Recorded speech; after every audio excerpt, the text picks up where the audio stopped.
Manchester United is a complete mess at the moment. With Dan Ashworth sacked and on-field results failing to improve, what is the solution?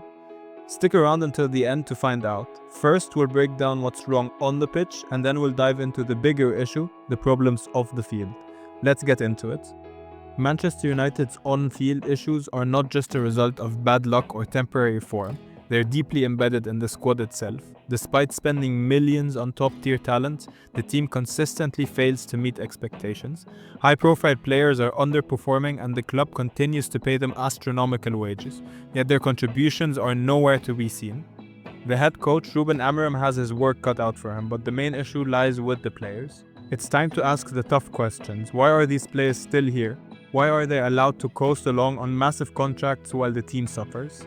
Off the pitch, things aren't looking much better either. Manchester United is caught in a cycle of financial decisions that seem to prioritize commercial gain over footballing success.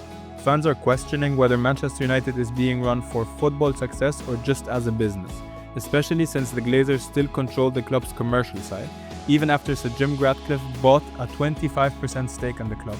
Further, key decisions continue to be delayed, with the future of Old Trafford hanging in the balance. The failure to make a definitive move on whether to redevelop or rebuild the stadium has sparked frustrations among supporters. The lack of progress in this area is just a symptom of a much larger problem, a leadership that is disconnected from the fans and the realities of modern football. Ticket price increases have only added fuel to the fire. While they may be necessary to fund improvements, fans are struggling to justify paying more when the team is performing so poorly on the pitch. To make matters worse, Manchester United has been cutting staff jobs, people working behind the scenes who are crucial to the club's daily operations, where the players continue to collect hefty paychecks despite underwhelming performances. These off-field missteps only reinforce the sense that Manchester United is drifting away from the values that once made it one of the most successful and respected clubs in the world.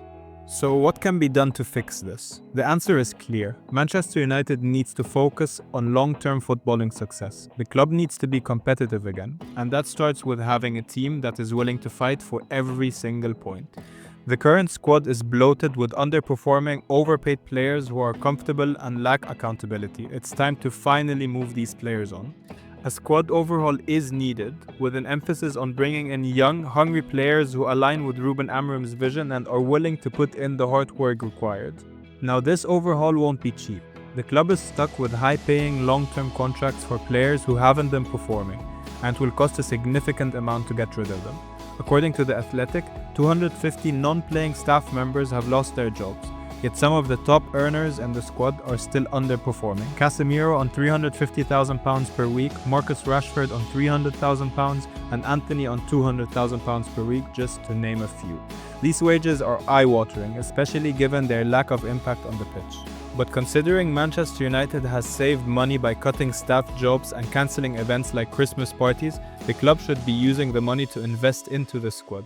It is more important to get rid of the players who are hindering the culture of the team than to focus on signing new players. Players who are not hungry for success and aren't willing to put in the necessary effort send the wrong message to the rest of the squad.